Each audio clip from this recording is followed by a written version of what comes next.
Hello, everyone. Carl here, aka Mondo, a Dharma name. Pardon me while I change glasses. This will make this easier because these are designed and made for multi focus viewing, which means that, and this is something more people should know, when you're looking through only the reading section of the glasses, your eyes are being strained after a long period of time because they're staying focused in only one general area, which means that it's kind of like holding a box of books for too long. They're being held that way by the muscles that orient them, but this indicates to me that they're in a kind of isometric contraction, which is what some muscles do to stabilize other muscles when they are not providing the main job being done, right? Uh, that wording is a little bit mixed up. Of course, they're providing the main job being done for their purpose, stabilizing the eyes. But maybe what I mean is you have a smaller viewing area. If the viewing area for the reading is only here, generally, this is why people wear ridiculously silly glasses as far as size is concerned. Anyway, what the hell am I talking about? I really wanted to talk to you today about violence. So, in the heat of the moment, when people raise their voices or they actually get physical, as long as this wasn't planned, this is a natural reaction. But when people take violence into their own hands as a means of succeeding politically, although it is done by all people in all cultures and all parts of history, at one time or for one reason or another, it's almost as stupid, or should I say, not well planned as when we lose our tempers. Because what political violence really means, what terrorism really means is, hey, stop doing that, or I'm going to do this to you or to people you care about. Which I guess works only in certain circumstances where the victims are weak and must comply. But therein lies the stupidity of political violence. It only works insofar as your victims are too weak to do the same to you, or to get rid of you, or to protect against you and continue what they are doing which bothers you. That's the first stupidity. Or maybe the second. You can decide which aspect of stupidity is worse in the course of political violence. So I will recap. One of the stupid indicators of political violence not being thought out well is it depends on the victim not being strong enough to resist that violence and to stop you or to do the same to you. The other is, ostensibly, political violence is saying we think our way of doing something is better, which is basically, on some level, an intellectual decision based on well being. Because even in the very least, if you're, say, a religious terrorist organization whose protocols already make life miserable for people, you're still thinking that it's better for your state of mind to have other people suffer than have you suffer. That's the worst case scenario. But in political violence that might be done on the part of a group that actually is fighting for human rights, like if you're destroying property or hurting or terrifying people, your thinking was based, originally at least, on some kind of moral precepts which you're violating through your bad ethics. In other words, for example, I think women should have the right to decide what happens when another human being might eventually be growing inside their own bodies. And so they need health care that attends to that. And then they go out to fight those who are against their having this right. And they blow something up, which potentially injures or kills people. Similarly, the people who are against women having the right to abortion will use violence and extreme stress by harassing people when originally their concerns were based in love and well being. So they're basically saying, when we decide, which obviously validates you in your deciding, that well being is not really that important. In other words, by driving you to extreme neurosis, fear, and stress, by terrorizing you outside of an abortion clinic, or when blowing one up, that your well being doesn't matter. You have to submit to our will, which is basically invalidating their original proposition that well being is important. Do you follow? Because I know I can be verbose in my obsession to be extremely detailed, articulate, and clear. One of the problems with being focused on the right words. In other words, political violence and harassment should originally have been based on an idea that well-being is important and equally deserved, ostensibly, at least on the part of the people who are complaining through political violence or harassment. But in their violent act, they are invalidating the idea that well being is deserved because they're excluding the people whom they're hurting. So you might say, yeah, but how else are they going to get their point across? Don't say that out loud.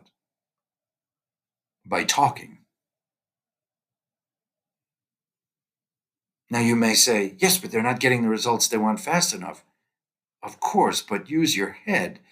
If you're saying ostensibly, I believe in goodness for people, but not you who disagrees with my particular attitude about this other particular thing, so I'm going to hurt you, you're invalidating your idea that it was worth going to the trouble of harassing or using violence. I've always laughed at this since childhood before I even understood politics. I thought Group A is hurting Group B because they want Group B to listen to them. Well, why should Group B listen to Group A when Group A doesn't believe in well being for all? They only believe in well being for themselves. It's stupid before it's insulting, embarrassingly stupid. So, what inspired this today? Well, a truck exploded outside of a Trump hotel.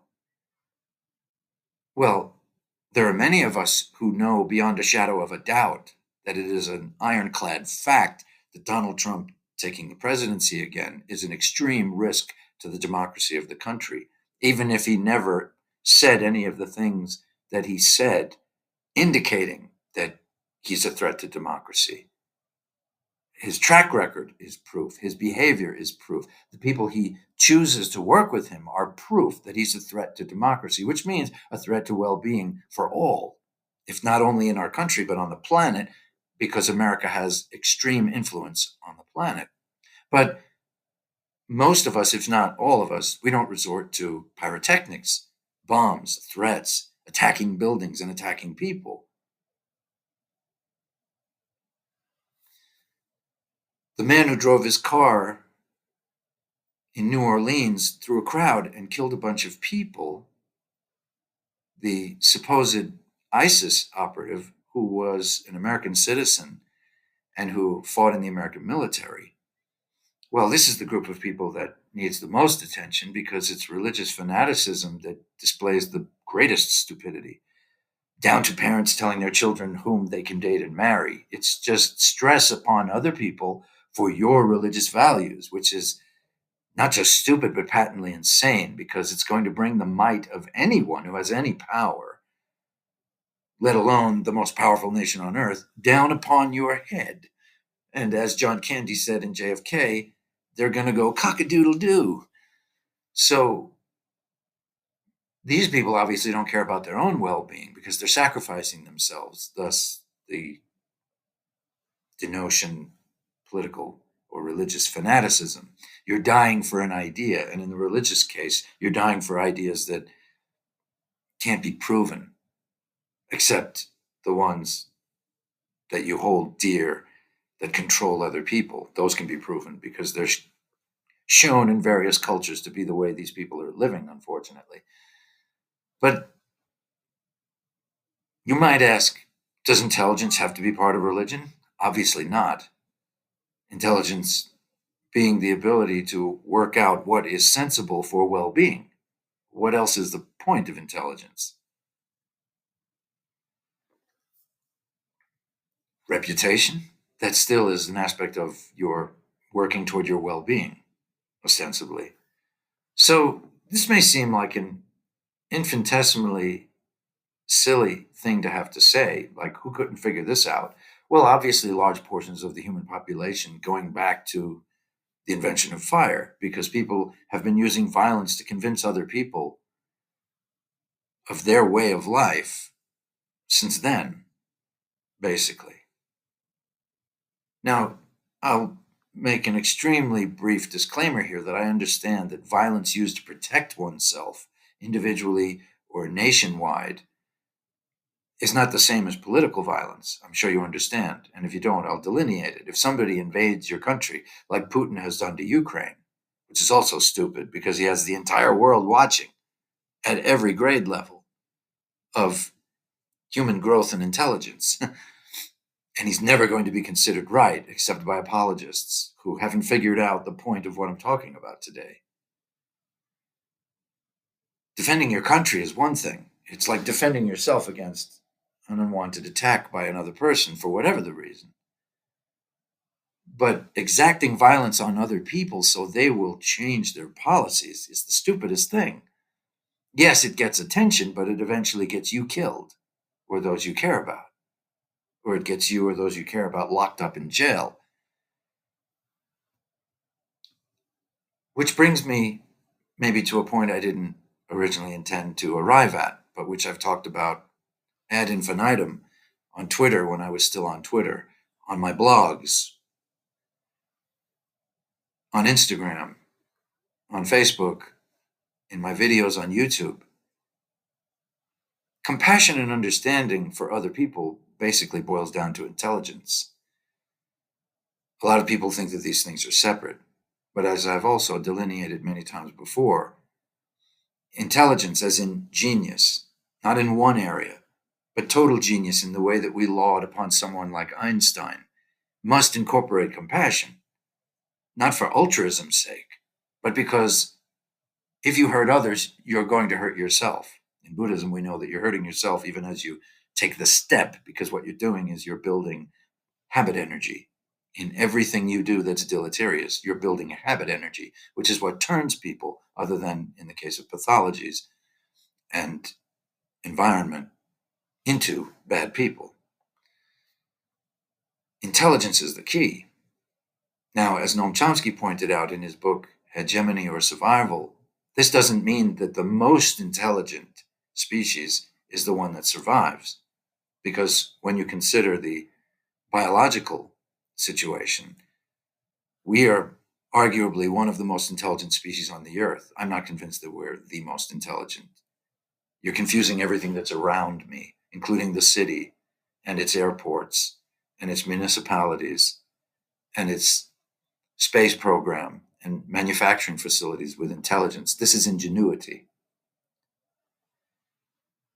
There are creatures on the earth whose every need is met, except in areas where we are destroying their environment, who don't have any of this, and for all intents and purposes, they could be found out to be happy or content, or at least living out their lives without the stress that we live with. And that could be considered their brand of intelligence.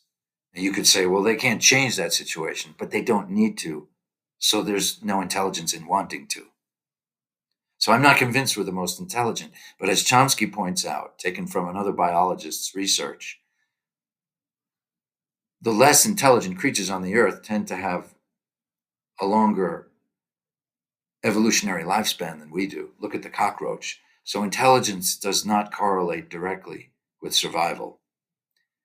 And you can see that in individual lives, most especially in people who live and eat and behave foolishly, all the way up to Putin and Hitler. And what does Israel think is going to be the outcome when it has finally fully destroyed Gaza? Does it think it's going to have many friends in the world?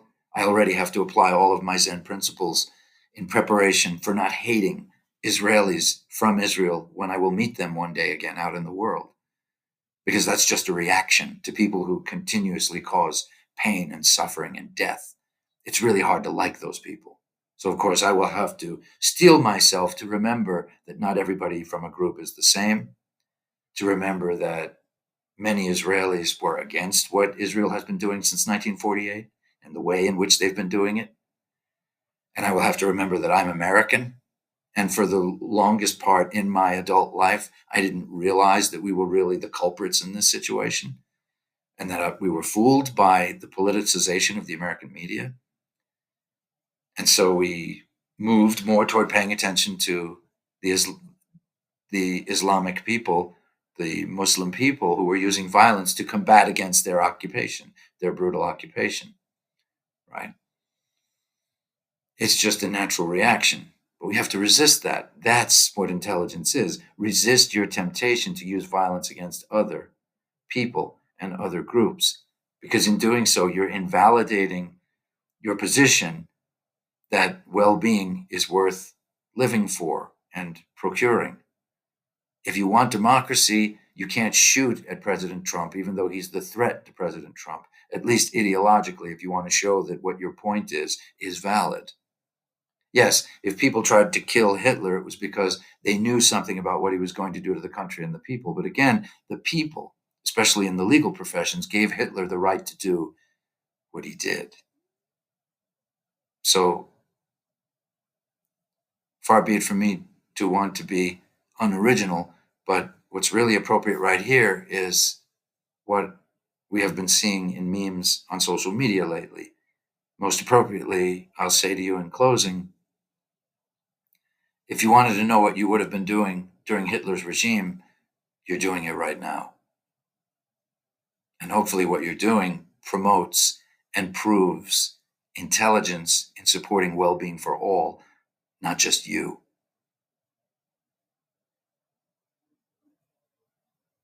Thanks for watching, and thanks for listening, and thanks for considering what I'm saying.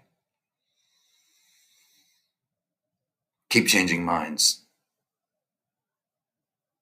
one person at a time, beginning with your own. Peace, love, joy, and secular enlightenment to you. And let's hope I can stop stuttering. Happy New Year.